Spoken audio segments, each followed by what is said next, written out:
দাদা বাজার থেকে চুনো মাছও নিয়ে এসছে, আবার বাটা মাছও নিয়ে এসছে।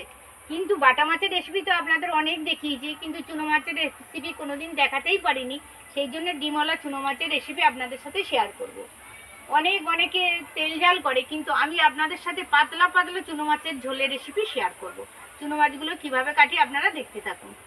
আর ওদিকে বাটা মাছগুলো ছোট বৌমা কাটতেই থাক, আর আমি চুনো মাছগুলো কিভাবে কাটি আপনাদের সাথে শেয়ার করব। বাবা করার করছে ভালো ভালো না? বাহ, মাছটি ভালো ভালো।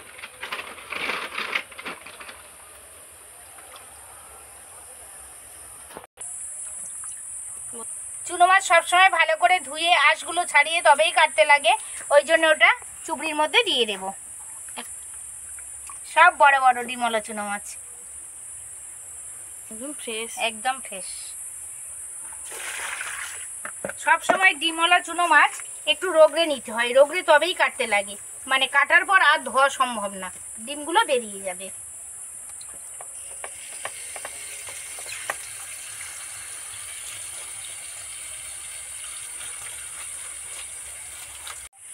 চুনো মাছ যে এই চকচক করছে, এগুলো কিন্তু চুনো মাছের আঁশ, ভালো করে ওই জন্য রোগড়ে রোগড়ে ধুয়ে নিতে লাগে। ও বাবা, এর সাথে একটা পুঁটি মাছও চলে এসছে রে। অনেক মাছ চলে যাবে না? এই ছোট মাছ এত ক্যালসিয়ামে ভরা যে ছোট মাছ শুধু কাটার জন্য হয়তো আপনারা খেতে চান না, কিন্তু এই ছোট মাছ কিনে আপনারা খাবেন, মানে বড় মাছের থেকেও ভিটামিন। এই ছোট মাছ সহজে পাওয়া যায় না, আপনাদের দাদা যে পেয়েছে সেটাই ভাগ্য ভালো। চুনো মাছগুলো হাত দিয়ে এই কানকোটা বের করে নেব, ফুলকোটা বের করে নেব, নিয়ে আর এখান থেকে এই এই যেটা হচ্ছে নাড়ি ভুড়িগুলো বের করে নিচ্ছি। এই দুদিকের কানকোটা হাত দিয়ে উঠিয়ে নিচ্ছি, আর এখানে যে ফুলকো আছে সেটাও বের করে নিচ্ছি। নিয়ে এইখান থেকে যে নাড়ি মুড়িটা আস্তে আস্তে আস্তে আস্তে বের করে নিলে আর কোনো তিতো ভাব থাকবে না, একদম সব ফ্রেশ হয়ে যাবে। আপনাদের তো শেখালাম কিভাবে চুনো মাছটা কাটতে হয়। এই প্রসেসে ডিমওয়ালা চুনো মাছ কাটলে তবেই ডিমগুলো ভিতরে থাকে, আর সবগুলো কেটে নেব, তারপর আপনার সাথে আবার ফিরে আসবো। মাছগুলো সব তো গুছিয়ে কেটে ধুয়ে নিলাম, আর আপনাদের সাথে তো শেয়ার করলাম কিভাবে কাটতে হয়। দেখুন কত সুন্দর কেটেছি, কিন্তু এই গোছানোটা সাজিয়েছি কিন্তু আমার ক্যামেরাম্যান। কত সুন্দর দেখতে হয়েছে, যেন একটা ফুল, মাছ দিয়ে ফুল বানিয়েছে।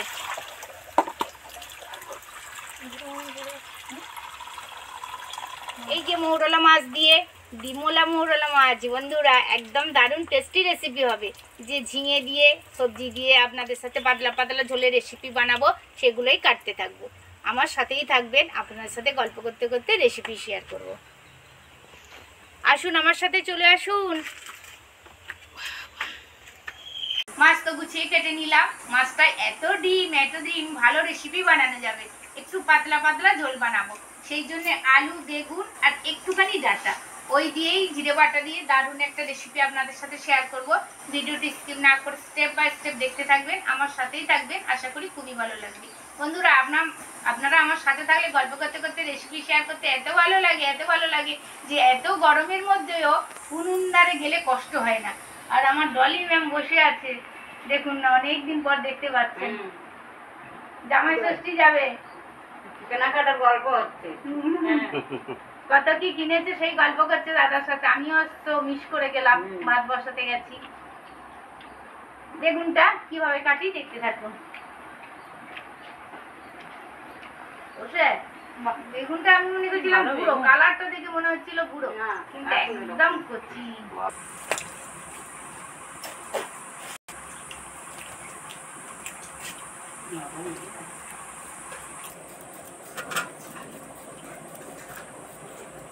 বেগুনটা এরকম খুব ছোট না খুব বড় না, এইভাবে কেটে নিলাম। নোটে শাকের ডাঁটাগুলো এরকম টুকরো টুকরো করে সুন্দর করে কেটে নিলাম। এত সফট যে চুনো মাছের রেসিপিতে দিলে এর স্বাদ আরো দ্বিগুণ হয়ে যাবে। ডাঁটাগুলো ভালো করে ধুয়ে জল থেকে উঠিয়ে নিচ্ছি। এই লাল নোটের ডাঁটা কিন্তু খুব ভিটামিন বন্ধুরা। এই ডাঁটাগুলো যদি পারেন কিনেও খাবেন, খুব ভিটামিন। চুনো মাছের রেসিপির জন্য এই রকম আলু কাটতে হবে, ঠিক এই রকম, তবেই টেস্টি হবে আর ভালোও লাগবে খেতে। টমেটোটা এইভাবে লম্বা লম্বা করে কেটে নিলাম। টমেটোটা এত রসালো যেন মানে গাছ থেকে সবে দাদা তুলে নিয়ে এসছে। আলুগুলো ভালো করে কচলা কচলি করে ধুতে লাগে, নাহলে একটা কালো স্পট পড়ে, কেমন একটা তরকারির রং কালো হয়ে যায়। সেই জন্য ভালো করে ধুয়ে জল থেকে উঠিয়ে নিচ্ছি।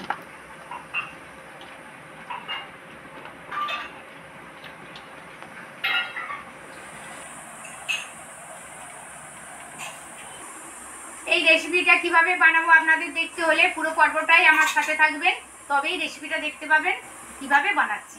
আর খুব ভালো লাগবে বন্ধুরা, গরমের সময় তো পাতলা পাতলা চুনো মাছের ঝোল। আসুন আমার সাথে রান্নাঘরে চলে আসুন। সব গুছিয়ে নিয়ে রান্নাঘরে চলে এসেছি, আর মাছটা তো ভালো করে ধুয়ে নিয়ে চলে এলাম। এবার ওতে নুন হলুদ লঙ্কা দিয়ে ভালো করে ম্যারিনেট করে নেব। হলুদ গুঁড়ো, লঙ্কা গুঁড়ো, টেস্ট মতো লবণ। এবার ভালো করে ধরে ধরে মাখতে থাকবো। মাছের মধ্যে যত ভালো করে নুন হলুদ লঙ্কা ঢুকবে ততই টেস্টি হবে।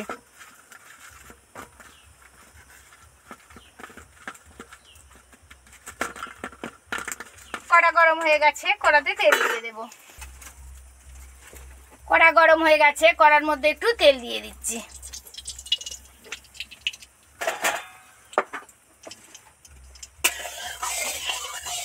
তেল তো ধোয়া উঠছে, গরম হয়ে গেছে। এবার আস্তে আস্তে এর গায়ে মিশিয়ে দিলাম মাছ কটা। এবার এর মধ্যে আস্তে আস্তেই ছেড়ে দেব।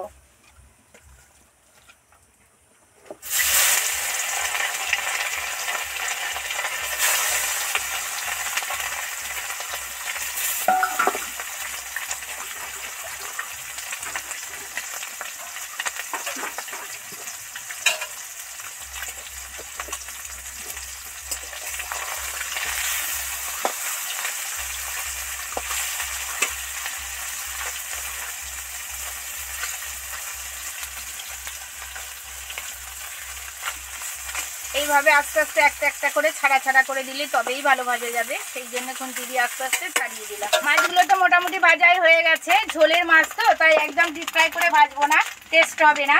সেই জন্যে এতে থেকে তুলে নিচ্ছি।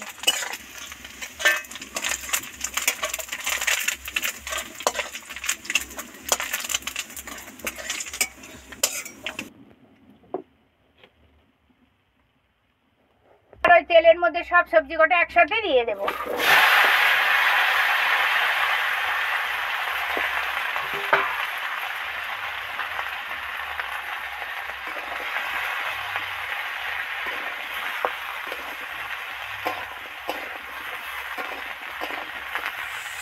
সবজিতে একটু নুন ছড়া দিয়ে ভালো করে কষতেই থাকবো, তবেই ভালো করে ভাজা হবে। এবার 2-4 মিনিটের মতো ঢাকা দিয়ে দেব।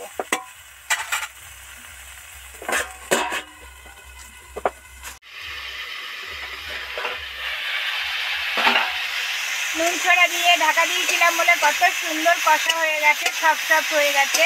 এবার এর মধ্যে মশলাগুলো অ্যাড করব।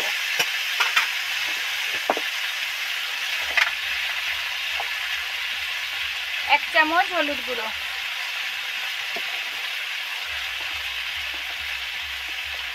1 চামচ লঙ্কা গুঁড়ো,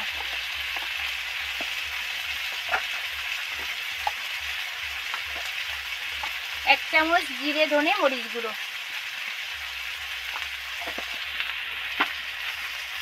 ভালো করে নেড়ে চেড়ে মিশিয়ে দেব।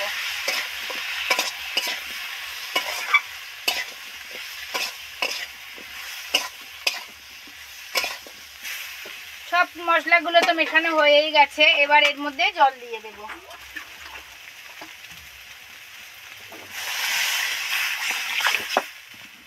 পাতলা পাতলা চুনো মাছের ঝোল বানাবো, সেই জন্য একটু বেশি পরিমাণেই জল দিলাম।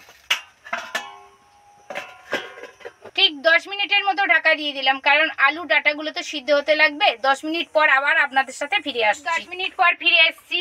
ভিতরে তো টুকবুক টুকবুক করে নিবু আঁচে ফুটছিল, দেখি কেমন কন্ডিশন।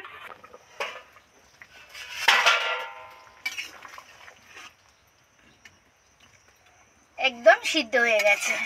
এবার এর মধ্যে চুনো মাছটা দিয়ে দেব, দিয়ে নেড়ে চেড়ে নামিয়ে নেব। এটা কিন্তু কমপ্লিট হয়নি, ইনকমপ্লিট। নামিয়ে নিচ্ছি, তরকারিটা নামিয়ে নিচ্ছি।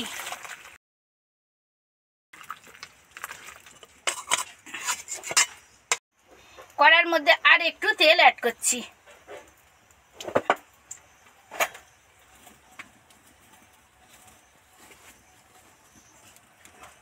তেলের মধ্যে একটা শুকনো লঙ্কা, দুটো তেজপাতা দিয়ে দিলাম।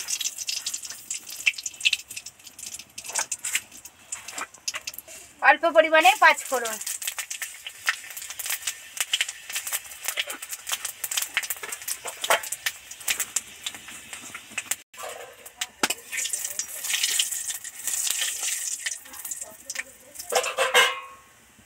পাঁচফোড়ন, শুকনো লঙ্কা, তেজপাতা তো লাল লাল করে ভাজা হয়ে গেছে। এবার এর মধ্যে এই যে তরকারিটা বানিয়ে রেখেছিলাম সেটাই সাঁতাল দিয়ে দিচ্ছি।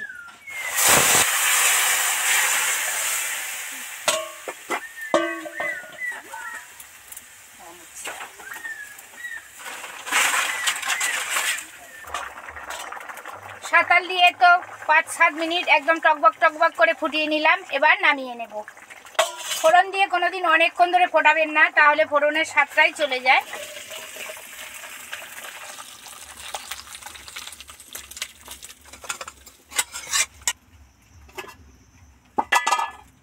গ্রীষ্মের দুপুরবেলা আপনাদের সাথে তো একটা পাতলা পাতলা ঝোলের রেসিপি শেয়ার করলাম। এতক্ষণ আমার সাথে থাকার জন্য অসংখ্য অসংখ্য ধন্যবাদ। দেখা হচ্ছে পরের ভিডিও নিয়ে। আমার ভিডিও গায়ে পড়ে গেল। আমার ভিডিও, আমার রেসিপি যদি আপনাদের ভালো লেগে থাকে তাহলে লাইক, কমেন্ট, সাবস্ক্রাইব করতে ভুলবেন না। প্লিজ প্লিজ বন্ধুরা সাবস্ক্রাইব করে আমার পাশে থাকবেন। আর কোনো এক নতুন ভিডিও নিয়ে আবার আপনাদের সাথে চলে আসবো। ভালো থাকবেন, সুস্থ থাকবেন, সাবধানে থাকবেন। আর আমার চ্যানেলকে সাবস্ক্রাইব করে আমার পাশে থাকবেন। আর পাশে থাকা বেল আইকনটি ক্লিক করবেন, সমস্ত ভিডিওগুলো সবার আগে আপনাদের কাছে পৌঁছে যাবে। নমস্কার, ধন্যবাদ।